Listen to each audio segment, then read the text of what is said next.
Morning, Steve. Morning. Morning. You, the accent, when it comes to Brian Walden, I think is possibly one of the hardest things to get right. But you absolutely nail it in this. How on earth did you manage that? Well, years ago, I used to do a programme called Spitting Image, where I do lots of accents. Before, when I did more comedy in those days. I didn't do as much drama, but it was quite a useful sort of training camp, Spitting Image, because you get to learn lots of different public figures, and Was he one of them back then? Did you do him? There's a puppet of Brian. There was a puppet of Brian Walden at the time. He was quite a significant figure. A lot of younger viewers might not remember him, but he was part of the political landscape at the time and sort of a giant of the political interview. So, so there's a lot of material out there to study when you're playing someone like that. And the interesting thing that I hadn't realised until I watched this is the friendship that he had with Margaret Thatcher. He'd been a Labour MP, she was from obviously the other side, but he helped write some of her speeches. He'd go to Downing Street for a whiskey with her late at night. Yeah. I mean, it's an interesting story because there would have been natural political adversaries early on, but he became very friendly with her because I think that the two of them, well, he was certainly outside the political establishment in those days. You know, the whole political landscape was littered with people who'd been through the public school system, and that's sort of the normal sort of privileged route to power. And Margaret Thatcher fell outside of that, and so did Brian Walden. They were state educated, and they sort of bonded over that and felt like they were slightly outside everyone. I mean, almost everyone else in her cabinet was privately educated, and she had a great antipathy towards them, and so they bonded over that, and it helped them to cross the political dividing line.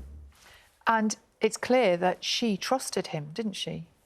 Well, I mean, the question marks are what he did, because journalistically, if you write speeches for a politician, that's a sort of red line that you shouldn't cross, and he did, because he was so enamoured with her. And I think he was more enamoured with her than she was with him. But he certainly helped her at the 1983 election with some of her speeches. And he'd become disillusioned with the Labour Party. But it's sort of the story, the Brian and Maggie story, is about a sort of ultimately, you know, through his friendship, he comes to a point where he has to choose between doing his journalistic duty and looking after his friend.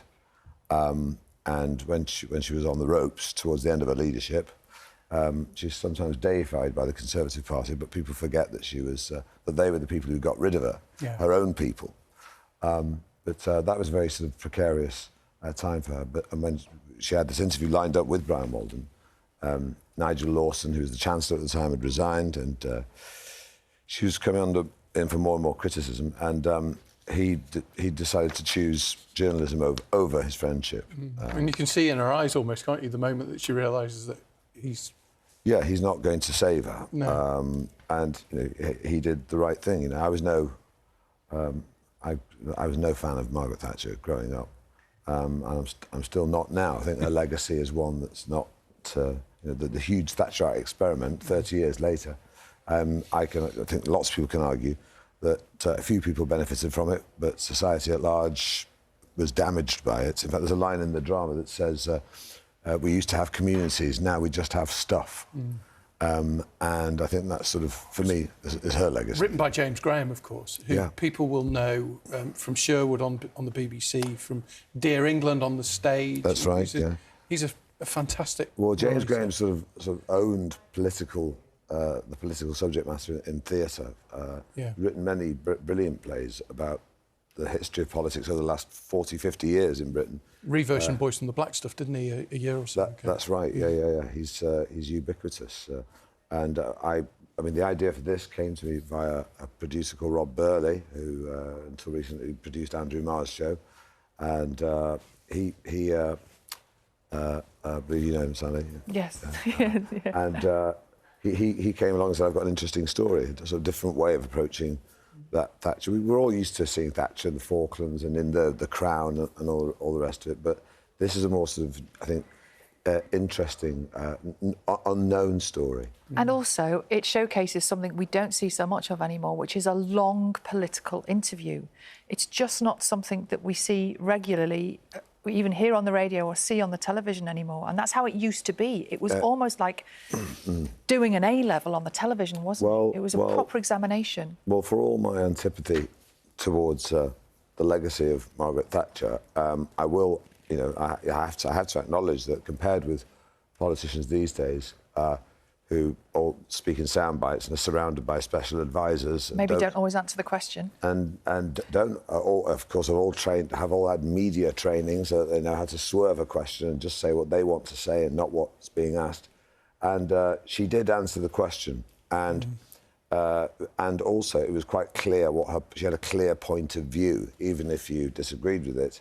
I mean, at the time, even Tony Benn was respectful. The two of them had a mutual respect because they thought that their world views and their points of view were very clear.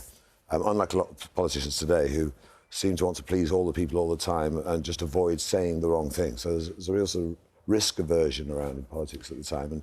And she wasn't scared of being unpopular, that's for sure. Do you enjoy the way, or you obviously do because it's what you're doing, but the way your career has gone? As you said, back in the day, Spitting Image, a lot more comedy. You did Savile not that long ago, now Brian Walden, and I know you've done many others as well, but taking on serious, in inverted commas, acting roles is... Well, I've been doing it sort of a few years now, probably since Philomena, which is 10 years ago. The film I did with Dame Judi Dench, and that sort of changed things for me and opened sort of new avenues for me. Do you think that was a turning point? Well, it certainly was for me because, you know, because I produced and wrote that film with Jeff Pope, I was able to cast myself in it. That's helpful. Had I not, I would not... Clever move. Well, it is. I mean, in fact, I think actually at the time, I do remember saying, when I met Dame Judi and asked her about that film, she said, "Who are you thinking of playing Martin?" And I was saying, "Well, we were thinking of me." And I remember she said, "And is that negotiable?" And I said, "No." And she laughed and said, "All right then." You said no to Dame Judi. Yeah. But I think she liked the fact that I was unequivocal and clear, like someone else. And if you don't let me clear, unlike modern politicians. But no, that was a turning point and enabled me to do different, more dramatic roles. But I still do. You know, I love comedy. I've just finished shooting yet another Alan Partridge series. Go on, tell us. I'm a bit scared to ask you about that, considering where we are. But go on. I mean, it's. I'm not sure when it's out. It's soon-ish. It's called How Are You? And it's about the mental health of the nation, basically. Okay. It's a very serious subject matter that he and Alan, I can't imagine how... mangles, I was going to say, I can't imagine how Alan would handle a sensitive subject. Yeah. Well, you can. I'm sure you can. You try. Yeah, foot in mouth moment all the way along. And do you have any plans for any more serious roles in the pipeline as well? Well, there's. I did a film in Ireland recently about playing Mick McCarthy, the manager of the Ireland football team, about that period during that tumultuous period with Roy Keane. Yes. Who plays Roy Keane? Éanna Hardwick, a brilliant new Irish actor who was in a drama called The Sixth Commandment recently, and very, very talented Irish actor. But, I've counted it. I think I played 11 real people at the time.